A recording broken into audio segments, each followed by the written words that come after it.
be seconded by the Deputy Mayor. All those in favour, please say aye. The contrary, carried. Congratulations, team. That was an hour and a half quicker than last month. It's probably the approach of the week off, I imagine. We're on to a series of bylaws now.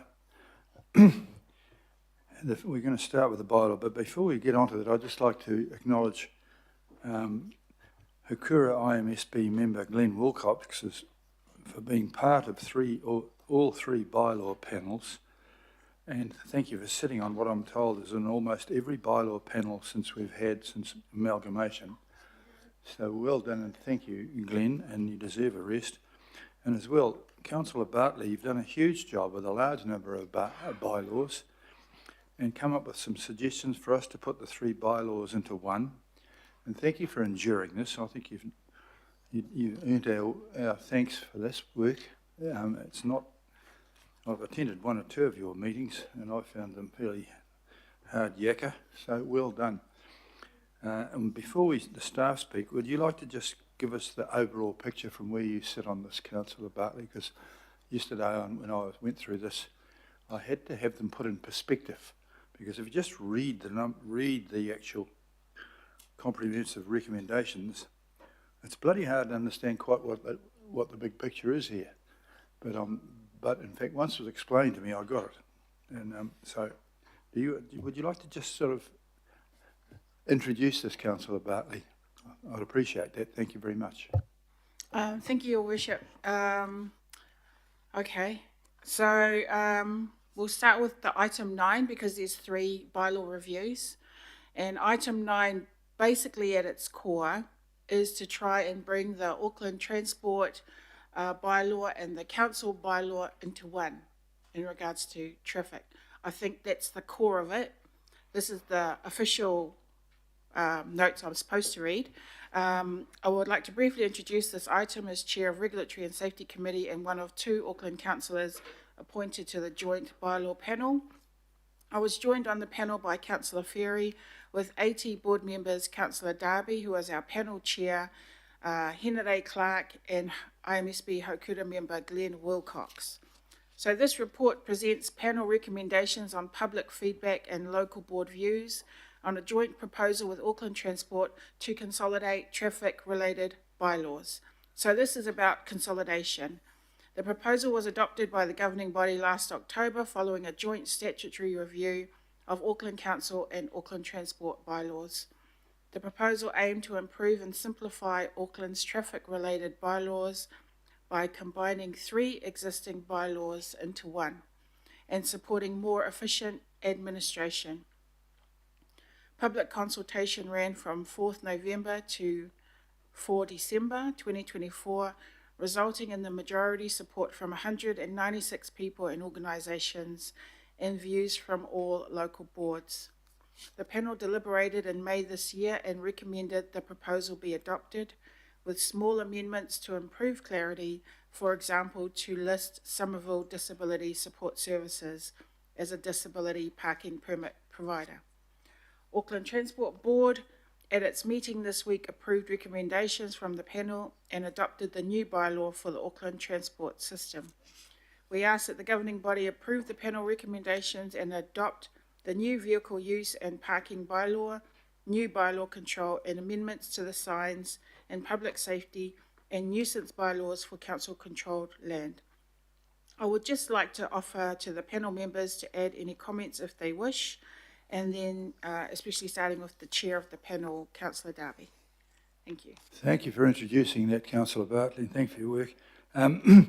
Before I get Paul to unravel it for us, one of the things I'm very keen to see is that we combine, it's good to see you combining this with AT and ourselves, but I'm very keen that we have a review of the standards, the engineering standards, because our planners have different standards from the AT, and some of our contractors don't know what sort of a curb and channel to put in because they're not the same. And so I'm asking Paul to explain that nothing in here will prevent us to have a unifying of standards as well as laws. Is that correct or not? Okay. Thank you very much. Paul, would you like to unravel this tangle of A to J for us? Thank you very much. Thank you. Through your worship, the recommendations before you basically just set out the necessary statutory steps. So A is basically acknowledging that the governing body accepts what the panel recommendations are, and those recommendations effectively confirm that the bylaws that are in the attachments are appropriate to be adopted by the full governing body, because the governing body is the only authority that can actually make the bylaw and the controls. And so if I can just get Sandra to please scroll down. So B is all about that you're stating that you've met all your necessary statutory requirements. And then C, D, E, and some of the others that drop down are basically adopting the various changes that need to be made in order to give effect to all of these bylaws. You are consolidating 3 bylaws into one, which is a great thing. There's some minor tidy-ups to other bylaws to make the whole thing hang together. And I just wanted to note that in D there, you can see that some words are D and E, there's some minor wording changes, and that is just to make sure that the necessary resolutions that you need to pass are actually attached to the minutes. That's all. Back to you, Mr. Chairman.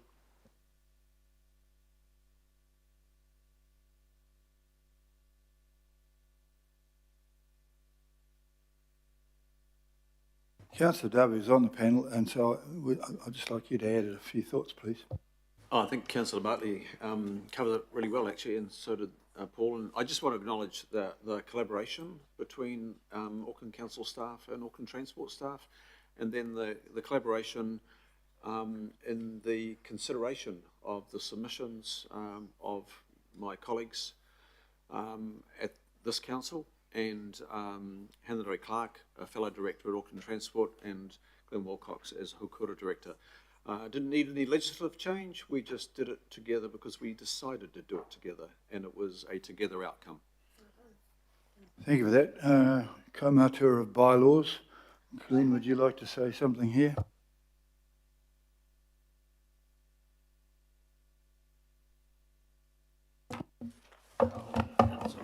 That's all right. There's always another one. Just to say that I was unable to attend the determination because of the storm that they had in Wellington, and I was unable to fly out in time to do the determination. However, the advice of the Māori Statutory Board, which is our statutory role, is that the governing body accept the recommendations, which we full-heartedly support. Having been involved with these kind of bylaws, I think in the 2013 signed bylaw, this was what we always hoped for, that they'd all be combined together. Thank you.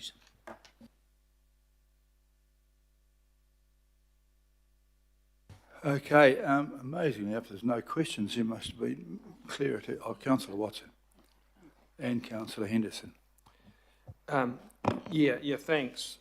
So just reading the summary here that mentions that the outcome of this is to better manage the problems vehicles can cause, and including, amongst other things, obstructions, nuisance, and damage to property. So very apt timing for me, because I'm just dealing with a case at the moment, and I'm just wondering how, or if indeed these changes actually help this case, because I haven't had too much success thus far. So very quickly I've got a situation where a 5-ton excavator has been parked on a council berm for a number of years. There's ongoing issues with the residents, but the net result of this, despite going to Auckland Transport, people dealing with the vehicle use, despite going to the council, basically the position has been that this person is just allowed to leave this unregistered,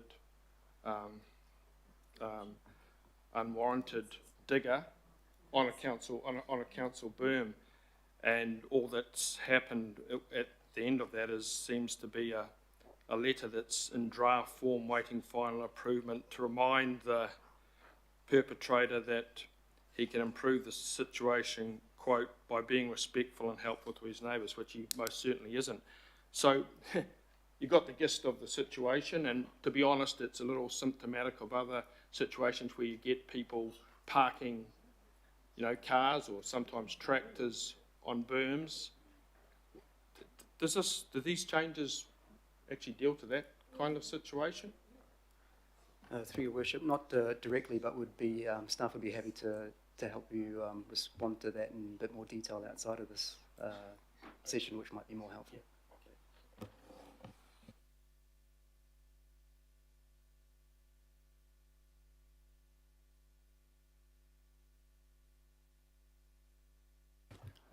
Councillor Henderson, please, and then Deputy Mayor.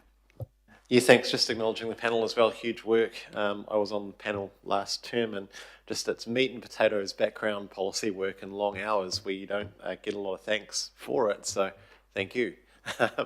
Look, I'm sorry if it's there and I just haven't seen it, but following on from my colleague's question, I'm wondering if the panel considered large commercial vehicles such as trucks parking on public roads.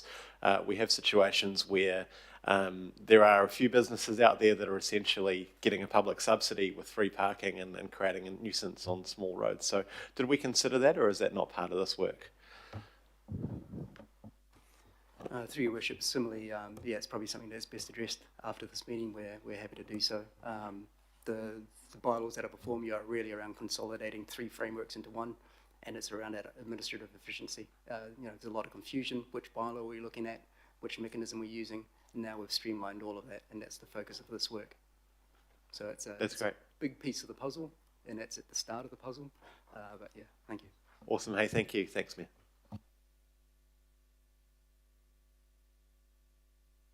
Deputy Mayor, please. Thanks, and again, I'll add my thanks to the panel. But my question is around, so what happens next? So I support the bylaw, but what will that do by way of our compliance and costs? So, for example, broken down vehicle on the side of the road, got the bylaw now around that.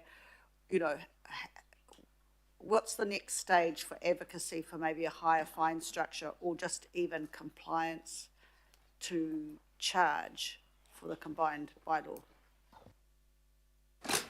Thank you. Through your worship, again, to use the jigsaw analogy, I should use the duck one.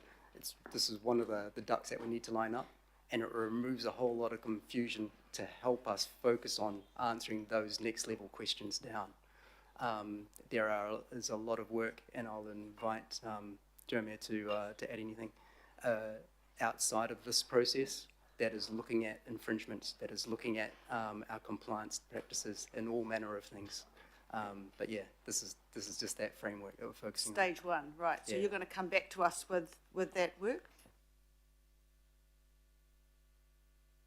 Yes, thank you. Councillor Turner, please. Thank you. Just a quick one. We have all these vehicles parking on roads because we've been consenting places with no off-street parking. How will this impact on that? Is there, and is there, how will it impact on those people? They will be affected by it?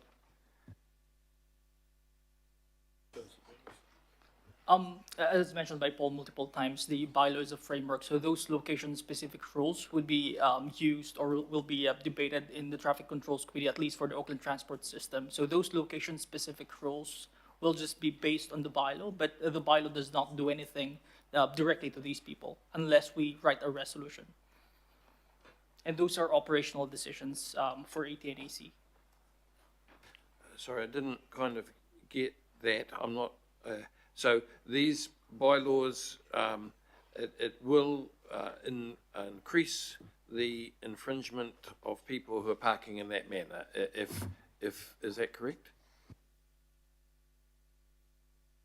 Through your worship, yes.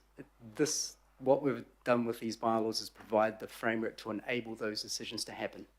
So, in a much more consistent way. So whether they are applied and then where they are enforced, that is an operational decision that is made underneath this consolidated bylaw. So, sorry, I'm going to pause here. In that underlying decision-making and stuff, that would feed back into planning, etc., about our future decisions on where people can, you know, people having, my point is that we've got a lot of people affected by on-street parking, I agree, and we need to fix that, but we're also forcing them onto the street ourselves with some of our planning regimes. Is there any connectivity in this bylaw which will, or anything that leads into that discussion in the future? And Jeremy can correct me if I get this wrong. The short answer is yes. What we've done is provide the flexibility to take into account all of those nuances. So we're aware that in some places people want strict enforcement, and that may be appropriate. And we're aware in other places that there is, by virtue of other decisions that have been made, that there's a lack of on-street parking. And so there is the ability to consider those exceptions as well. I hope that answers the question.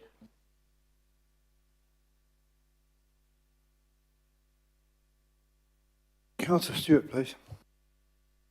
Yes, if you could just clarify, we're having a lot of infill housing being built, and it appears that a lot of them, you could have 6 dwellings that are going to be built where there was only 1 dwelling, and we're now allowing those 6 dwellings to be built with no car parking. They don't have to have car parking, and in an area like, well, where Councillor Williamson and I live, he might be able to talk about the leg of land that we live on, that it's called the leg of land, and Councillor Williamson will tell you a little bit more about that, I'm sure. We don't have the public transport like some areas have, like with trains and even the buses and whatever.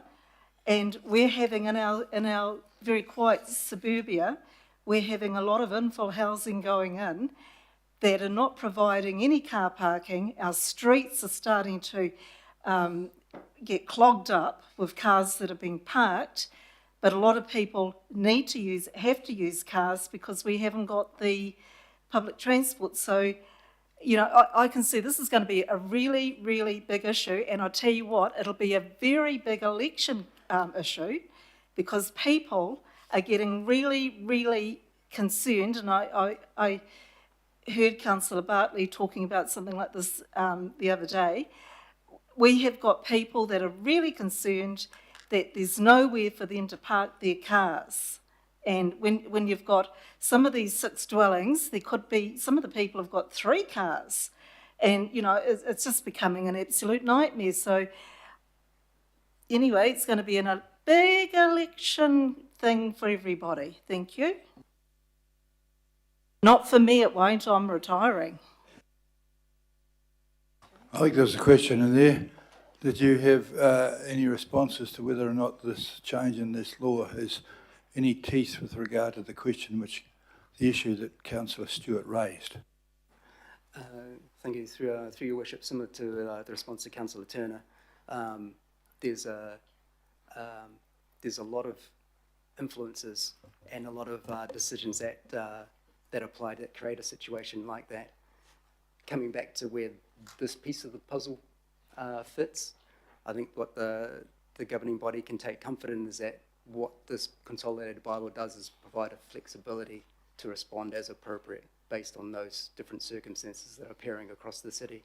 So it in itself, it doesn't look to impose any one particular view, because it realises that across the region the situations are different.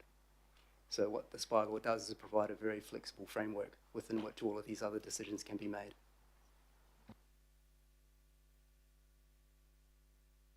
Hills, please.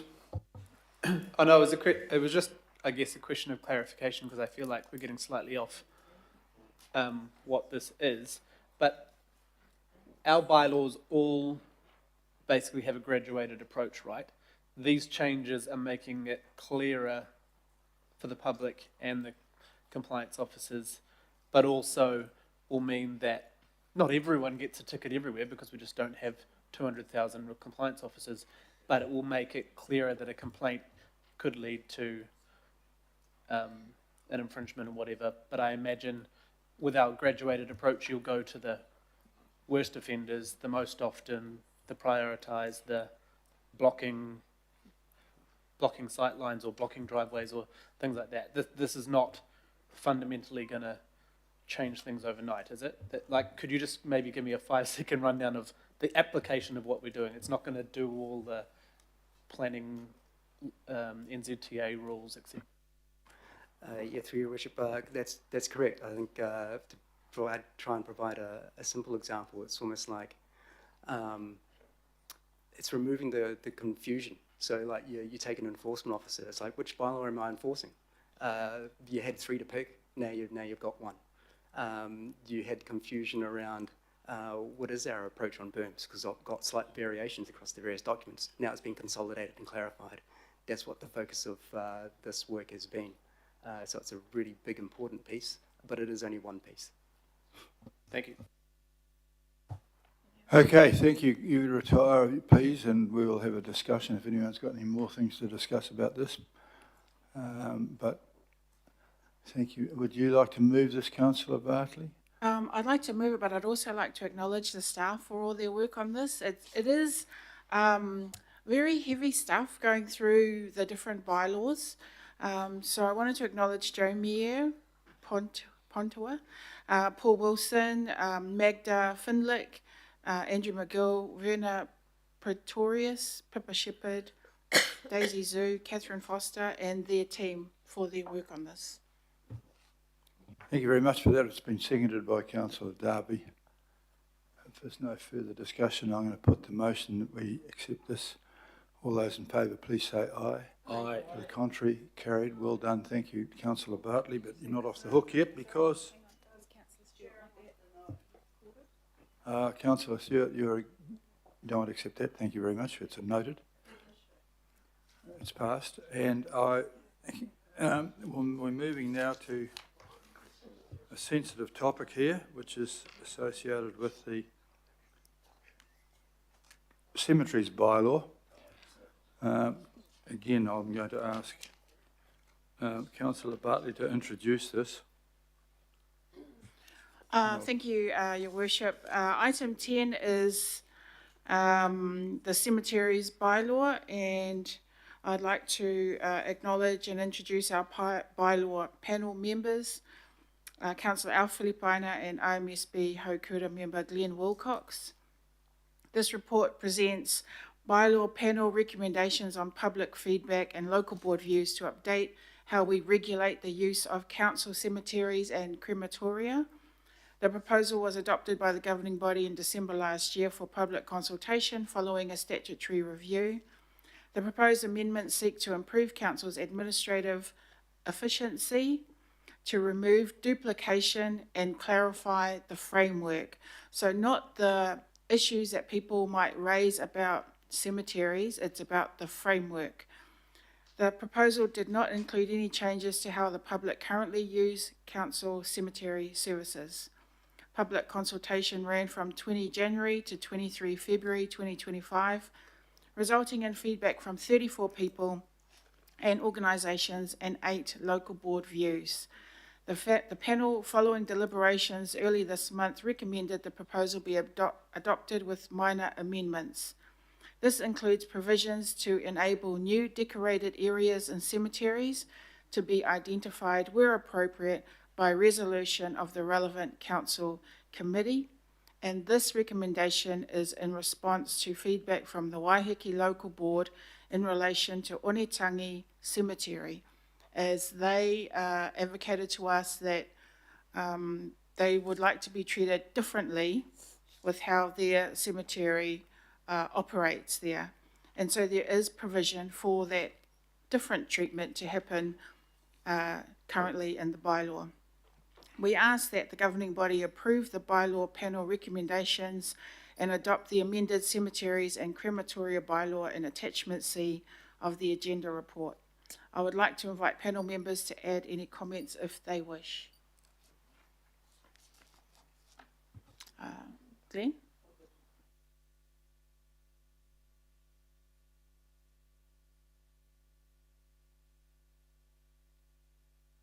Yeah, Glenn Wilcox, would you like to just follow up?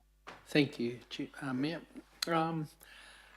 Yes, having been involved with this one for quite a while as well, this is more of a technical one, creating a framework rather than anything else that we've done before. One of the things about cemeteries, and councillors ought to listen up to this, the decisions you make regarding cemeteries are with us for perpetuity. The dead ain't going nowhere, and their bodies aren't either. So, you know, as we have more dead people, and we're going to have more cost involved with looking after these cemeteries. And part of the purpose of setting up this framework that we did was to try and not mitigate the cost, but make the people sitting around this table understand in the future what we've tried to do with regards to this kaupapa. Again, under the responsibility of the Independent Maori Statutory Board, we put this advice to you that you accept the recommendations. Just one other thing regarding cemeteries. When Auckland has 3 million people and we start burying them, we will need 6,000 hectares if we give them 2 square metres. So it's worth trying to think where we're going to find 6,000 hectares. Other cities, London, Rome, Beijing, they're dealing with this right now, and they've been doing it for many years, hundreds of years. But in Auckland, we need to kind of get with the program very quickly, because within 50 years we'll have the same issue. Thank you, Mr. Mayor. A very sobering input. Thank you, Councillor Member Wilcox. Councillor Filipaina, please. Thank you, Chair. And as the last member of this committee, I want to acknowledge Councillor Bartley for your leadership in this particular cemeteries one. Thank you so much. And my only input, Mr. Mayor, is that I'm glad I'm above the ground. I will second, and Councillor Bartley will move. But thank you.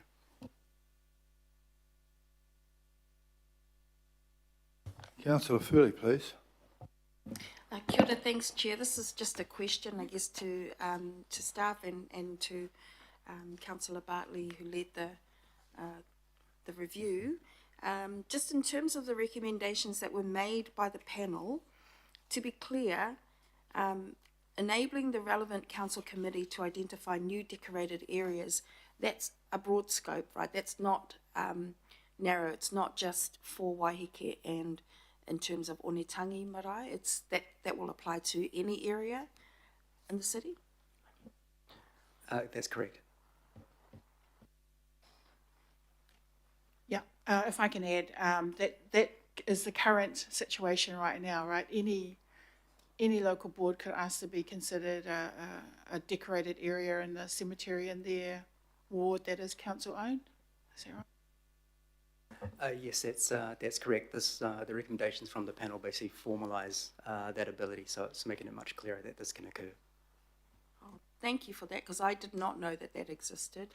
And being a previous chair of a local board that has a major cemetery in the area, I think that's really important to know now, and also to let our local boards know going into the future. Kia ora. Thank you so much for the work on this as well. Thanks, kia ora. And just to add, the relevant committee that it would go to would be the regulatory committee. Is that right? Any further questions of Paul White? No, you can retire and see if there's a further debate, although that was a bit like a debate anyhow. And I'd like to personally thank all those involved in what is a sensitive issue, and for the way and the time and effort you've put into that.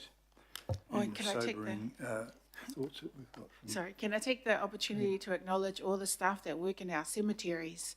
It was quite emotional when we were holding our deliberations to hear from, especially, what's her name, Cherie, from Waikumeti Cemetery, and just and also our other cemeteries in all the Auckland region that they look after, and the efforts they go to look after families when they go through this process.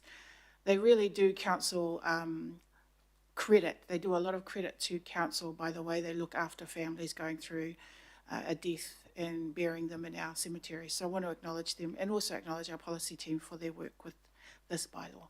Paul and the team. And there is work going on about future cemetery parcels, and that's in itself proving to be quite a sensitive and difficult issue, but that's something we will have to grapple with in the coming months. On the basis of that, I'm prepared to put the motion, which has been proposed and seconded. All those in favour, please say aye. Aye. To the contrary, carried. The next item is the dog bylaw, and I understand there's been people running around the meeting here flushing out various changes and bits and pieces, and they still haven't calmed themselves down, so I'm going to propose that we have a half-hour break for lunch now, while those of you who can't sit still can gather and try and sort out what it is that you're going to do. Okay, thank you very much. We're going to meet again at 12:45. Thank you.